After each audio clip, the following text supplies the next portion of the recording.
આજે આપણે બનાવીશું ટમેટા ડુંગળીની સેન્ડવિચ। આ રેસીપી ખૂબ સહેલી છે તેમજ સ્વાદિષ્ટ પણ છે। ખૂબ સરસ ક્રિસ્પી સેન્ડવિચ બનાવવાના છીએ। એના માટે એક ડુંગળી, 2 ટમેટાં, 2 લીલા મરચાં આ બધું સમારી લીધું છે તેમજ કોથમીર લેશું। અહીં આપણે ડુંગળી કરતાં ટમેટાં ડબલ લેશું, એને લીધે જ્યુસીનેસ વધારે આવશે। જો તમારે તીખું ઓછું રાખવું હોય તો એક જ લીલું મરચું લઈ શકો છો। હવે આમાં સ્વાદ અનુસાર મીઠું, અડધી નાની ચમચી લાલ મરચું ઉમેરી મિક્સ કરી લેશું। એને બ્રેડ પર એક સરખી રીતે સ્પ્રેડ કરી દઈશું।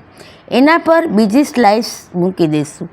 હવે ઘી મૂકીશું અને બ્રેડને શેકી લેશું। જો તમારે બટર લેવું હોય તો પણ લઈ શકો છો।